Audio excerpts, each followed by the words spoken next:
ditangkap ya. Cuma yang duduk di agak ketutup tiang, ya enggak tahu diatur harus ditaruh di mana. Kita membuka di dalam kitab Kejadian pasal 2 tentang Taman Eden. Ya, Taman Eden kan banyak pohon-pohon, ya saudara. Karena saya cari cuma ada ini ya cocok.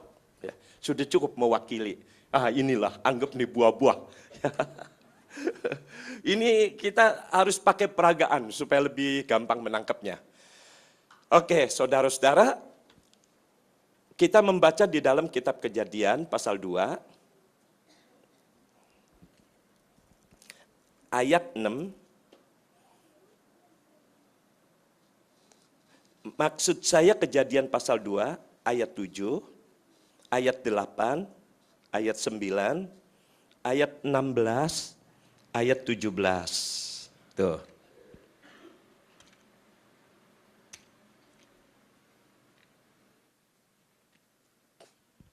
Oke, yang ketemu katakan amin. Kita membaca bersama-sama. Firman Tuhan harus dibaca. Harus dengan suara yang jelas, bukan baca dalam hati. Supaya saudara waktu membaca, minimal telinga saudara sendiri mendengar ucapan saudara. Ya, gitu. Suara saudara didengar oleh telinga sendiri. Masing-masing, jadi harus bersuara. Kejadian pasal 2 ayat 7, 8, dan 9, ayat 16 dan 17. Kita baca, 1, 2, 3. Ketika itulah Tuhan Allah membentuk manusia itu dari debu tanah dan menghembuskan napas hidup ke dalam hidungnya. Demikianlah manusia itu menjadi makhluk yang hidup. Selanjutnya Tuhan Allah membuat taman di Eden. Di sebelah timur, disitulah ditempatkannya manusia yang dibentuknya itu. Lalu Tuhan Allah menumbuhkan berbagai-bagai pohon dari bumi yang menarik dan yang baik untuk dimakan buahnya. Dan pohon kehidupan di tengah-tengah taman itu, serta pohon pengetahuan tentang yang baik dan yang jahat. Ayat 16, lalu Tuhan Allah memberi perintah ini kepada manusia. Semua pohon dalam taman ini boleh kau makan buahnya dengan bebas. Tetapi pohon pengetahuan tentang yang baik dan yang jahat itu, janganlah kau makan buahnya, sebab pada hari engkau memakannya, pastilah engkau mati. Sekarang pasal 3 ayat 6, pasal 3 ayat 6, kita baca bersama-sama, 1, 2, 3. Perempuan itu melihat bahwa pohon itu baik untuk dimakan dan sedap kelihatannya. Lagi pula pohon itu menarik hati karena memberi pengertian. Lalu ia mengambil dari buahnya dan dimakannya. Dan diberikannya juga kepada suaminya yang bersama-sama dengan dia.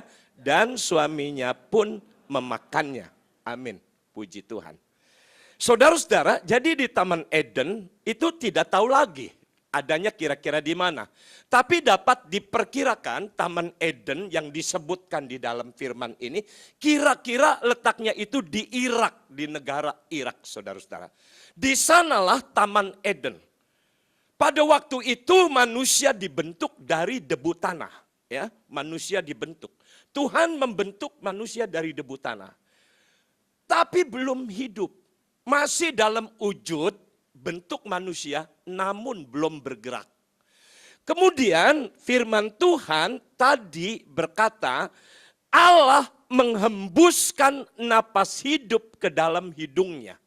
Allah menghembuskan napas hidup ke dalam lubang hidungnya. Lalu manusia itu hidup, bergerak. Yang masuk napas hidup dari Allah itu roh manusia. Bukan Roh Kudus. Itu roh manusia. Yang terus menerus sampai sekarang manusia itu punya roh. Pada saat napas hidup itu dihembuskan oleh Tuhan dan masuk ke lubang hidungnya dan orang itu bergerak, maka pada waktu itu terbentuklah jiwa. Jadi jiwa itu letaknya antara roh, jiwa, dan tubuh. Jasmani, fisik. Jadi manusia ada 3 unsur, roh, jiwa, dan tubuh. Kemudian sedemikian rupa terus menerus maunya Tuhan itu, saudara-saudara, pada waktu itu manusia memang belum berdosa.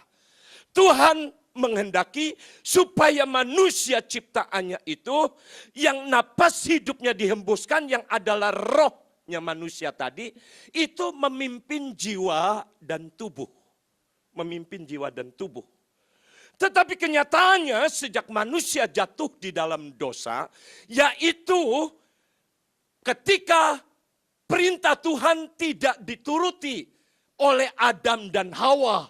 Ketika itu saudara, Hawa datang ke pohon, yaitu pohon pengetahuan yang baik dan yang jahat.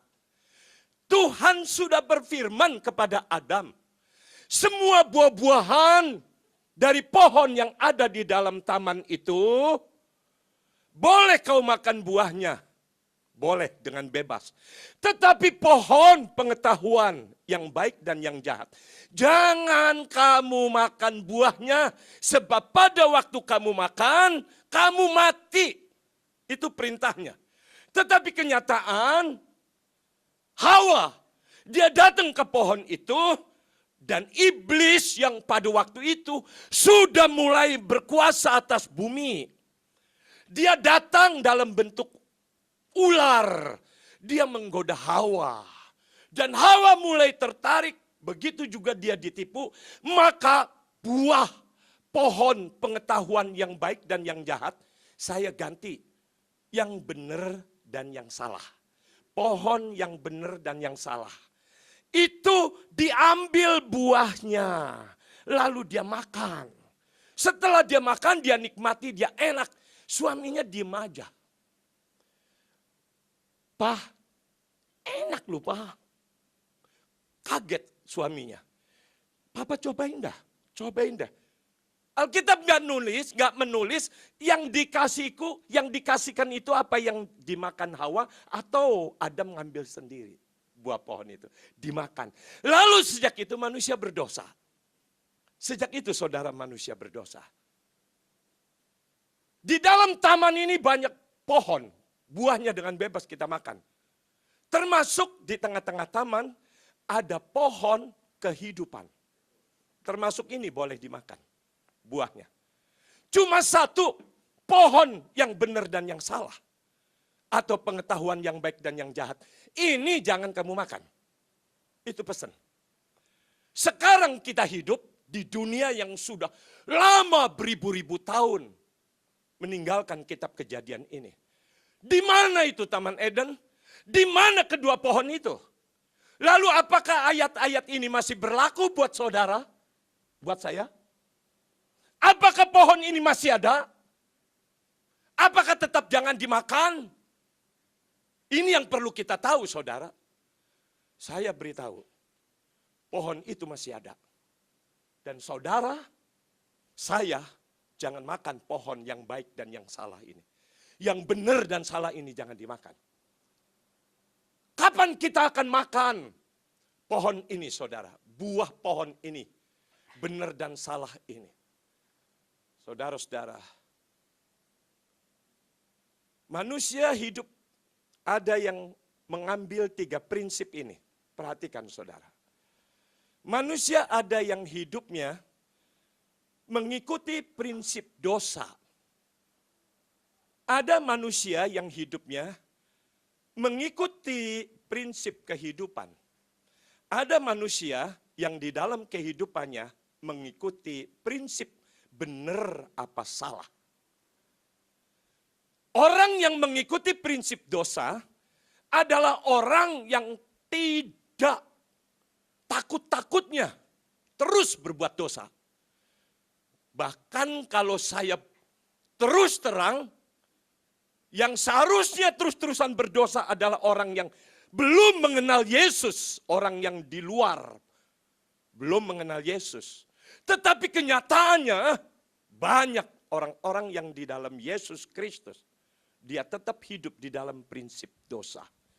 Kenapa mereka hidup terus-menerus hidup di dalam prinsip dosa? Karena ketika manusia jatuh di dalam dosa, maka sejak itu yang memimpin kehidupan manusia itu, yaitu jiwa dan tubuhnya. Rohnya menjadi mati. Roh manusia menjadi mati sebab dia sudah makan pohon benar dan salah. Pada waktu kamu makan buah pohon itu, kamu mati, rohnya mati. Kapan roh manusia hidup? Yaitu ketika dia terima Yesus Kristus. Maka firman Tuhan berkata ketika setiap orang percaya dan bertobat, menerima Yesus sebagai Tuhan, maka orang itu disebut lahir baru. Firman Tuhan berkata setiap orang yang ada di dalam Yesus Kristus adalah ciptaan baru. Yang baru sudah datang, yang lama sudah berlalu. Jadi orang yang di dalam Yesus itu orang yang ciptaan baru. Yang lahir baru. Apanya yang lahir baru? Rohnya. Fisiknya bagaimana? Fisiknya tetap. Waktu dia belum terima Yesus, matanya belok. Ketika dia terima Yesus, mengalami kelahiran baru, matanya tetap belok. Tidak berubah. Yang menjadi ciptaan baru, rohnya. Rohnya itu yang ciptaan baru. Rohnya itu yang dilahirkan kembali. Jadi bukan lagi manusia lama. Saudara ini ciptaan baru. Tetapi sesudah rohnya hidup, lalu Roh Kudus sebagaimana dijanjikan oleh Tuhan Yesus, itu diberikan kepada orang percaya, Roh Kudus. Di mana Roh Kudus bertempat tinggal. Apa Roh Kudus tinggalnya di kepala? Apa Roh Kudus tinggalnya di pikiran kita? Tidak. Roh Kudus tinggalnya di roh yang sudah dilahirkan itu. Jadi Roh Kudus tinggal bersama-sama dengan saudara di dalam roh saudara. Saudara hidup dipimpin oleh Roh Kudus melalui roh ini. Roh Kudus tidak memimpin saudara melalui pikiran atau jiwa. Tidak. Roh Kudus tidak memimpin manusia melalui fisik. Tidak. Tapi Roh Kudus memimpin saudara-saudara dan saya lewat roh kita. Jadi tidak salah kalau pemimpin pujian tadi berkata, kita belum berdoa, Tuhan udah tahu. Kita buka ayatnya. Amsal pasal 20. Amsal pasal 20 ayat 27. Kita membaca bersama-sama. Amsal pasal 20 ayat 27. Kalau ketemu katakan amin.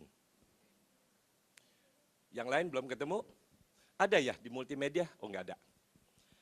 Yuk kita baca sama-sama. Amsal 20 ayat 27. 1, 2, 3. Roh manusia adalah pelita Tuhan yang menyelidiki seluruh lubuk hatinya. Amin. Firman Tuhan berkata, roh manusia adalah pelita Tuhan yang menyelidiki seluruh lubuk hatinya. Pelita. Pelita itu kalau ada kaki Dian, maka pelita dinyalakan di atas kaki Dian. Itu zaman dulu pelita. Kira-kira kalau sekarang, roh manusia itu, kalau dulu roh manusia adalah pelita Tuhan. Kalau sekarang roh manusia itu adalah bohlam lampunya Tuhan. Bohlam lampunya Tuhan yang menyelidiki seluruh lubuk hati. Jadi saudara-saudara, Tuhan tahu keadaan saudara-saudara karena Dia yang tahu dari rohnya manusia itu. Jadi kalau kita punya persoalan, kalau kita punya problem, kita belum nangis. Belum sempat nangis sama Tuhan. Tuhan gimana Tuhan, suami saya kok udah 3 bulan gak pulang-pulang. Saudara, belum nangis. Itu roh Tuhan udah tahu. Itu hebatnya orang Kristen. Allah Immanuel. Dia selalu bersama-sama dengan orang yang sudah percaya. Dia tidak pernah meninggalkannya. Dan tidak pernah membiarkannya. Luar biasa saudara. Bangga, bersyukur kita jadi orang yang percaya bahwa Yesus Kristus adalah Tuhan. Bersyukur Tuhan sudah pergi ke surga, duduk di sebelah kanan Allah Bapa. Dan Dia memberikan Roh Kudus-Nya. Sebab dengan Roh Kudus, di mana saja kita berada, Tuhan ada. Tapi kalau Tuhan Yesusnya masih berbentuk manusia, kalau Tuhan Yesus ada di tempat ini, maka Tuhan Yesus tidak ada di Cikampek. Kalau Tuhan Yesus ada di Bekasi, pasti Tuhan Yesus tidak ada di Senayan. Tapi kalau roh,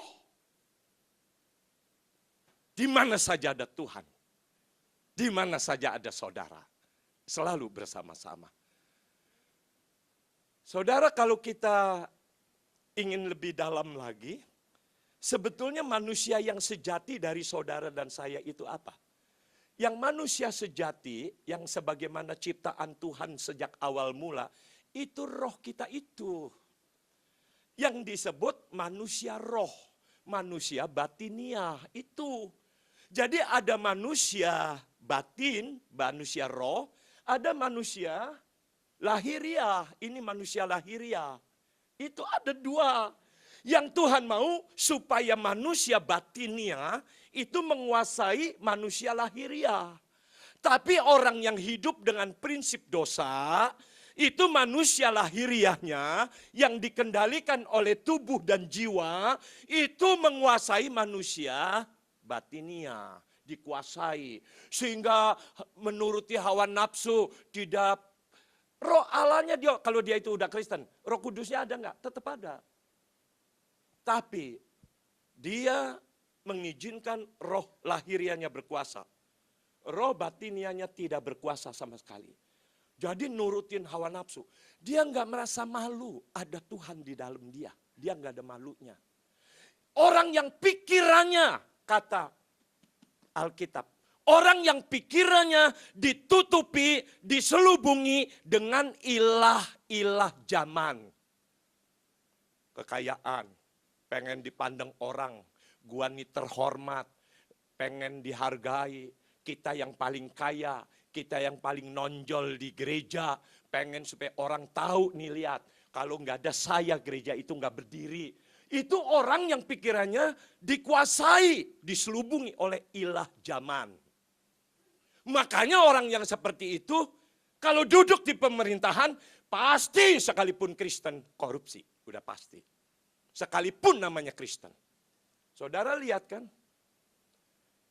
yang korupsi-korupsi yang terungkap itu banyak orang-orang Kristen meninggalkan kepercayaannya. Dia rela. Setelah jadi anggota DPR, dia tinggalkan. Setelah jadi anggota partai, dia tinggalkan. Padahal orang-orang yang berasal dari tempat kantongnya orang Kristen, dari Manado, dari apa, yang tempat-tempatnya Kristen. Tapi yang sudah dari engkongnya engkong, sudah jadi Kristen. Kok dia rela tinggalkan Tuhan yang luar biasa, Yesus Kristus. Jadi, prinsip yang pertama, orang yang hidupnya mengikuti prinsip dosa. Ya saudara, tinggal saudara pikir, saudara merenungkan, apa saudara ada di kelompok itu? Iya Pak, aduh papa bertobat lupa, udahlah jangan lagi deh Pak. Bohongin orang melulu Pak, itu makan kita udah Kristen Pak. Nah gitu ya, kalau saudara sadar, mulai berpikir-pikir bertobat hari ini. Ya. Nah, dua prinsip yang lain diwakili oleh dua pohon ini. Ya, tadi prinsip dosa kita udah tahu. Sekarang prinsip yang kedua, saya mau ambil prinsip yang ini. Prinsip benar dan salah. Saudara-saudara, orang Kristen sekarang di dalam kehidupannya hanya baru dalam tahap benar atau salah. Coba deh saudara merenungkan diri sendiri.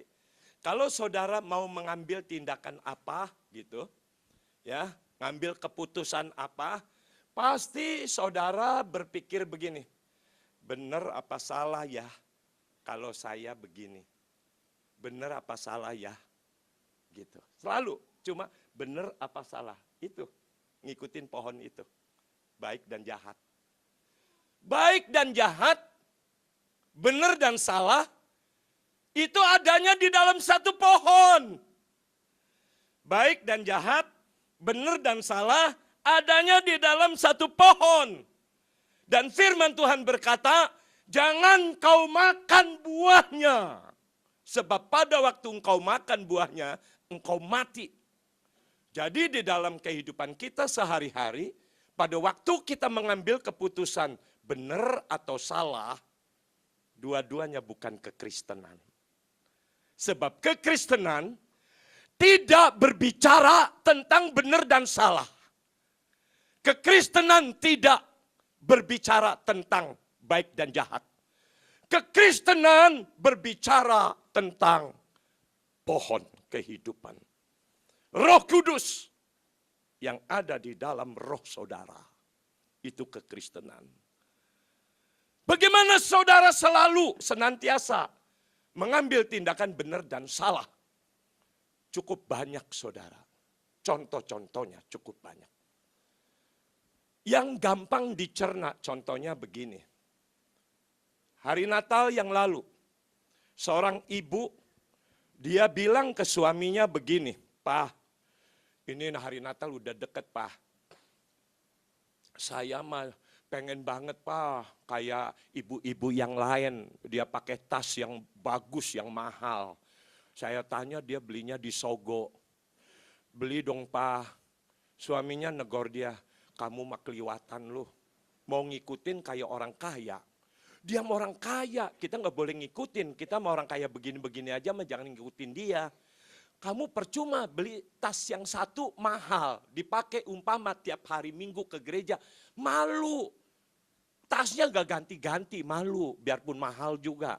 Lu mendingan begini di Mangga 2 nih, lu dapat 50 biji lu. Tiap hari lu bisa ganti-ganti lu. Ah, papa mah memang dasar dari dulu, pelit sama istri.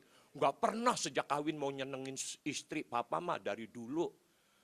Nah saudara, lalu karena suaminya terus didesak, suaminya bilang, "Ya udah begini aja, nantilah, kan bonus akhir tahun belum keluar, kamu sabar.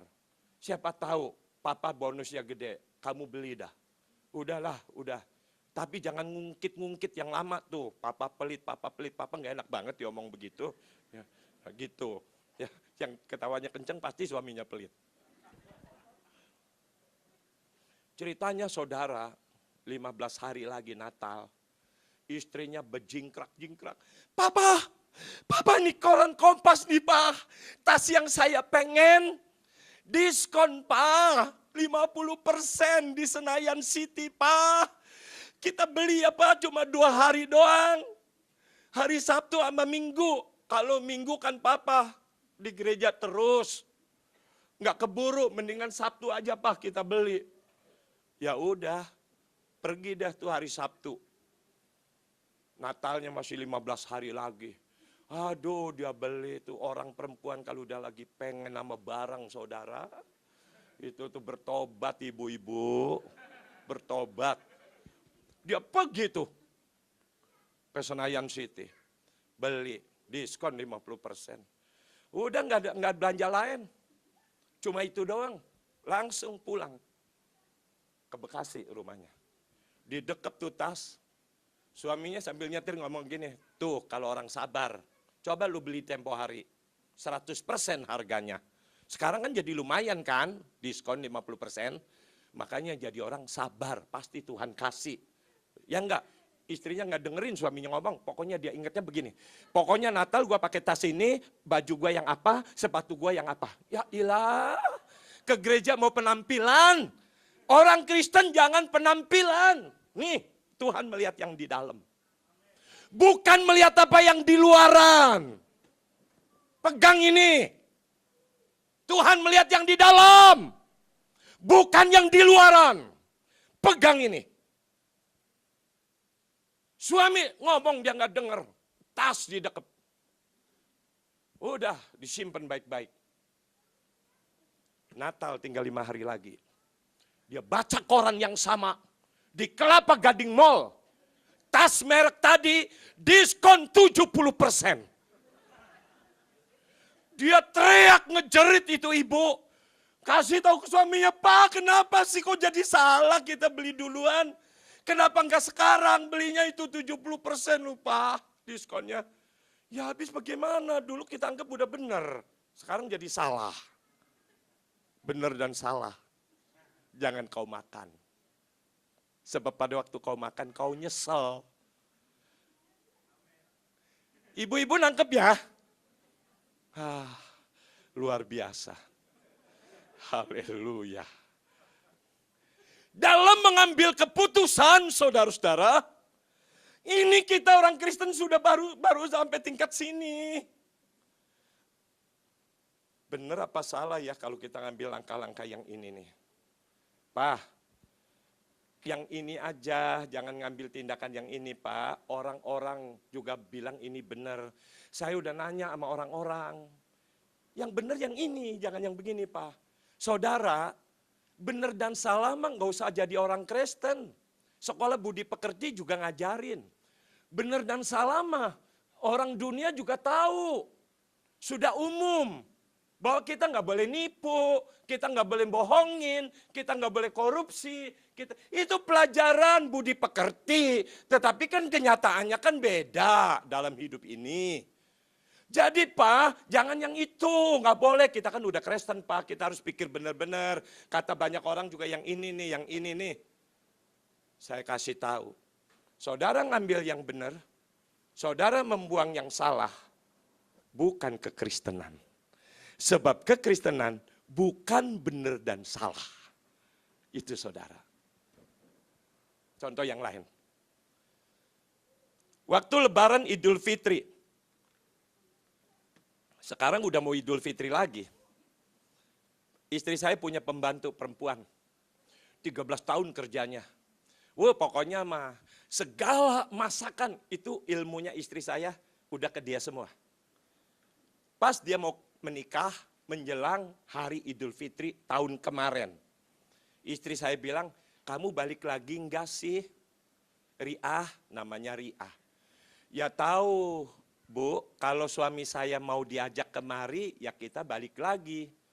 Emang suami kamunya ada kemungkinan enggak mau? Katanya sih dia maunya di kampung aja. Dia jadi sopir, sayanya buka warung. Ya kamu mendingan juga di sini, bawa aja suami kamu. Suami kamu memang bisa bawa mobil? Bisa, memang hidupnya jadi sopir di kampung. Bawa aja ke sini. Nanti suami kamu jadi sopirnya ibu, kamunya bekerja di rumah. Nanti ibu kontrakin rumah buat kamu tinggal berdua. Ya, bujukin suami kamu. Ya kalau dia ada kerjaan sih pasti mau Bu, kalau ibu mau nerima mah pasti mau. Bener ya, kamu balik lagi. Iya deh Bu. Tahu saudara apa yang dia lakukan istri saya? Nih, kamu kan kerja udah lama. Nih hadiah-hadiah dari ibu. Nih buat uang kondangan dari bapak sama dari ibu. Bapak kamu kan mau lebaran perlu beli kopiah, perlu beli sarung. Nih uangnya. Ibu kamu juga perlu kan beli kerudung yang bagus. Nih uangnya. Kakak kamu yang perempuan yang dulu pernah kerja sama ibu. Sekarang udah punya anak 2 kan, anaknya 2. Nih uangnya beliin baju bagus ya buat anak-anaknya ya. Nih semuanya bagi-bagi ya. Semuanya. Itu sembako aja bedus-dus saudara dibawa. Benar kan tindakan istri saya? Maksudnya supaya itu pembantu balik lagi. Kenyataannya sampai sekarang mau Idul Fitri lagi, nggak balik lagi. Kayaknya udah bener yang ini. Tapi kenyataan hasilnya salah. Sebab memang dari zaman baheula, Adam dan Hawa, benar dan salah jangan dimakan. Sebab pada waktu kamu makan, kamu mati. Pada waktu kamu ambil keputusan itu, kamu nyesel. Lalu apa yang harus dilakukan oleh kita orang Kristen pada waktu ini? Saudara, kehidupan itu segala yang benar yang salah itu sebetulnya memang dari firman Tuhan. Itu betul. Hukum yang tertinggi itu firman Tuhan. Barulah di negara itu dibuat undang-undang. Ada yang total ngikutin firman Tuhan. Ada kebaikannya terus yang diambil untuk menyusun undang-undang. Jadi hukum di satu negara. Nah saudara-saudara, kita diperlengkapi dengan sarana, yaitu Roh Kudus yang ada di dalam roh saudara. Saudara ada Tuhan. Kita jangan ngambil segala keputusan benar dan salah. Benar luaran, salah yang di luaran itu bukan kekristenan. Kita harus mengambil ini pohon kehidupan. Tanya kepada Roh Kudus. Saudara mau ngambil tindakan apa? Memang pada akhirnya langkahnya sama yang diambil oleh orang kebanyakan. Memang sama. Cuma bedanya kita melatih diri untuk berhubungan, menyerahkan segala perkara selalu kepada Tuhan. Tuhan, apa yang harus saya ambil? Apakah tindakan ini? Apakah tindakan yang ini? Umpama tindakan yang benarnya ada berapa macam. Itu selalu bertanya kepada Tuhan, saudara. Walaupun pada akhirnya kita mengambil langkah yang benar. Tetapi keputusannya ini total ada di sini. Contoh yang untuk ini.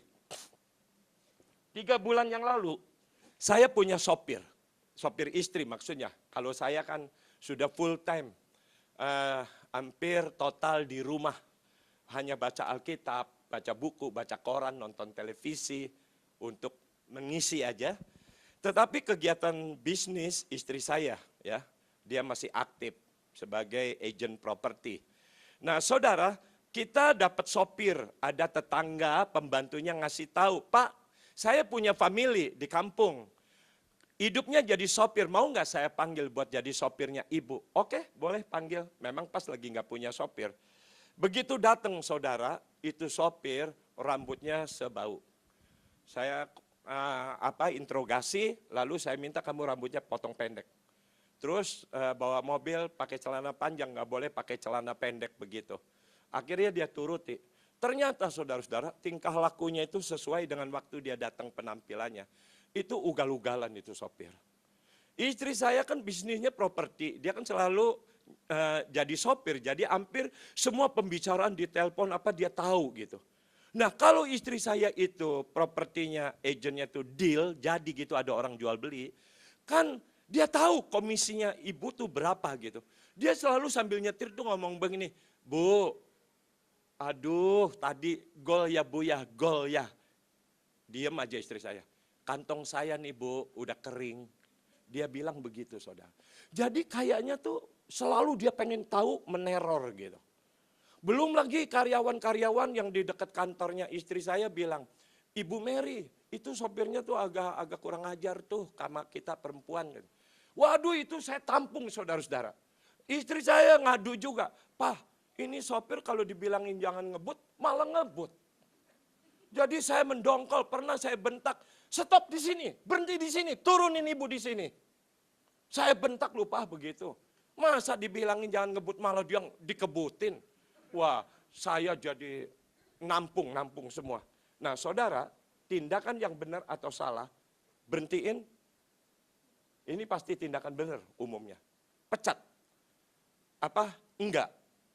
Kalau enggak, salah. Pasti orang pada ngomong, ya lu sopir kayak begitu terus saja dipelihara kan. Begitu pendapat umum. Nah, kalau kita dipecat, perasaan kita benar. Pasti orang juga yang lain juga majikan-majikan pada bilang, ya bener lah sopir kayak gitu buat apa lu? Pecat lah sopir kan banyak begitu. Tindakannya kan begitu. Tapi saya nggak mau ambil itu, saya nggak mau. Sebab benar dan salah itu bukan kekristenan. Saya nggak mau memberhentiin orang punya rezeki untuk dapat makan. Saya tanya kepada Tuhan, Tuhan ini sopir tingkah lakunya begini. Kayaknya udah nggak betah lagi, istri saya juga udah nggak mau lagi sama dia. Tuhan tolonglah caranya Tuhan aja bagaimana caranya. Udah tuh saudara, lebih kurang saya doa terus menerus, seminggu terus-terusan tuh berdoa begitu. Caranya Tuhan, jangan caranya saya.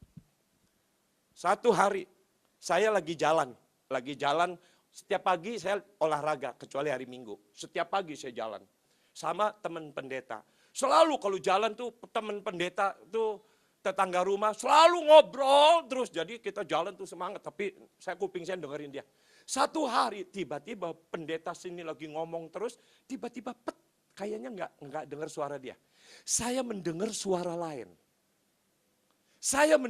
lain. Yaitu suaranya roh saya. Roh saya sudah diberitahu oleh Roh Kudus. Dan roh saya memberitahu kepada akal budi. Tiba-tiba di tengah jalan, saya lagi anak-anak jalan, ada suara yang keluar dari roh saya yang berkata begini, hari ini sopir akan berhenti. Suruh dia tulis pengunduran diri, sebab kerjanya udah 3,5 bulan. Bikin surat pengunduran diri di atas materai. Udah, cuma begitu aja. Saya dengar suara begitu. Hari ini sopir berhenti. Suruh tulis surat pengunduran diri di atas materai. Sudah, tiba-tiba kupingnya plong lagi dengerin pendeta lagi ngobrol. Pendeta ini nggak ngeh kalau saya nggak dengar suara dia tadi. Jalan aja terus. Udah muter-muter, pendeta itu pulang, saya juga pulang. Baru nyampe di pelataran rumah saya, anak saya keluar dari dalam, nyambut saya. Pak, sopir tuh tadi katanya mau berhenti. Papa udah tahu. Anak saya pikir sopir udah ngomong sama saya. Padahal bukan sopir yang ngasih tahu saya. Saya bilang udah tahu. Coba ambilin kertas putih sama pulpen. Kamu punya materai enggak? Materai yang berapa Pak? Yang 3.000. Ada, disiapin semua sama anak saya, sama pulpennya, saya duduk di meja. Mana tuh sopirnya? Namanya Bagong sopirnya saudara. Saudara, dulu juga saya sama ketawa. Sebetulnya namanya Warsono, tapi dia maunya dipanggil Bagong. Nanti Bapak kalau manggil-manggil saya pakai nama Warsono, saya nggak nyautin, sebab itu nama waktu dilahirkan sama orang tua. Tapi bekennya saya itu Bagong. Oh ya udah terserah. Jadi saya panggil, mana Bagongnya? Gong, dipanggil Bapak. Bagong masuk. Begitu dia masuk, duduk Gong. Kamu tuh kenapa Gong? Orang ibu lagi butuh orang buat jadi sopir. Kamu ada-ada aja mau pamitan pengen berhenti. Kenapa sih Gong kamu begitu Gong? Saya ngomongnya gitu. Padahal di dalam hati saya, Gong, syukur Gong. Syukur lu minta berhenti. Kan saya nggak boleh dong ngomong begitu. Saya ngomongnya Gong, kenapa sih lu begitu? Orang bapak sama ibu lagi perlu sopir, lu minta berhenti. Saya ngomongnya gitu. Padahal mah syukur Gong. Ya udah kalau kamu yang punya mau, kamu tulis deh Gong. Nulisnya bagaimana Pak? Ayo Bapak yang ngomong. Saya Bagong sopir apa dengan ini mengundurkan diri jadi sopir dari Ibu Mary. Udah terus apa-apa terus bla bla bla yang lain terus dia tanda tangan di atas materai. Ambil saya simpan ke suratnya. Udah. Sebelumnya udah saya foto di mobil. Gong, lu foto dulu supaya bagus aksi nanti gua kasih fotonya. Padahal mah kalau dia jahat gua punya foto lu gitu. Saudara, kenapa saya bisa mendengar suara itu? Semua orang Kristen bisa. Bisa. Enggak langsung kita berdoa sehari, langsung dikasih kemampuan yang istilahnya peka gitu, istilahnya peka. Itu bertahun-tahun gituan mah dilatih sampai kita mati. Kita harus dilatih terus. Latihnya bagaimana? Latihnya cuma satu, gampang. Perkatakanlah firman Tuhan. Dan renungkanlah siang dan malam, itu aja. Sebab itu nasihat daripada Allah kepada Yosua. Janganlah engkau lupa memperkatakan kitab Taurat ini dan merenungkannya siang dan malam. Jadi untuk kita supaya bisa peka, itu kita setiap baca firman Tuhan, terus diperkatakan, diucapkan. Jangan baca dalam hati. Diucapkan, kata-katanya tetangga dengar jauh lebih baik. Ucapkan, renungkan siang dan malam. Di kitab Ulangan juga diulangi lagi perkataan seperti itu. Kita harus terus memperkatakan firman Tuhan kepada anak-anak cucu kita, saudara. Dengan demikian, maka kita melatih roh kita. Merenungkan itu artinya apa ya? Merenungkan, mengunyah, meditasi. Mungkin ada orang yang dari dulu udah tertanam, nggak boleh orang Kristen meditasi, itu mah ajaran agama lain. Bukan, meditasinya Kristen beda. Meditasinya orang Kristen itu merenungkan firman Tuhan. Merenungkan itu kira-kira mengunyah firman Tuhan, mengunyah. Saudara tahu kan yang namanya mengunyah? Coba perhatikan sapi. Kalau dia ngunyah rumput, saudara duduk deh. Terus kira-kira 1 jam ke setengah jam. Itu sapi kalau dia lagi nyender baring, mulutnya ngunyah, nggak pernah berhenti. Ngunyah rumput, ya terus saja. Nggak lama saudara, terus saja. Lama-lama tuh rumputnya yang dikunyah tuh masuk. Blek ke perut. Sapinya diem aja. Udah, saudara jangan pergi, tungguin. Nggak lama keluar lagi yang dari dalam perut. Blek. Dia ngunyah lagi. Ngunyah lagi, nggak diam-diam itu sapi. Terus sampai enzim yang di dalam mulut menghancurkan itu, enzim yang di dalam perut juga menghancurkan makanan itu, rumput itu. Terus keluar masuk, dikunyah, itu artinya direnungkan, meditasi. Firman Tuhan harus direnungkan siang dan malam. Itu melatih roh kita. Kalau tubuh jasmani, kita latih. Manusia lebih sering melatih tubuh jasmani dan jiwa. Akal budi.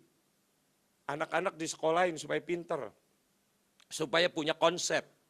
Supaya punya tujuan hidup. Supaya apa, segala ini adanya di jiwa. Jiwa dilatih, sekolah biar pinter. Badan dilatih, kalau bisa kayak Edi Rai. Wah iyalah, kalau jalan juga. Wah kalau ketemu perempuan, biarpun perutnya agak buncit, dia sedot begini jalannya. Begitu perempuan-perempuan yang udah ngelewatin kita, capek kan kita nyedotin begini, lepas lagi, gendut lagi. Begitu lagi. Itu saudara-saudara, orang lebih suka melatih tubuh dan fisik dan juga jiwa.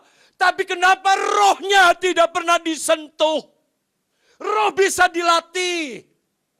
Sebagaimana tubuh dan jiwa kita bisa dilatih. Jadi mari mulai sekarang saudara-saudara, jangan makan buah ini, benar dan salah. Tapi Roh Kudus, buah kehidupan ini yang harus kita makan. Amin. Tuhan memberkati. Haleluya. Haleluya, puji Tuhan. Kita angkat puji.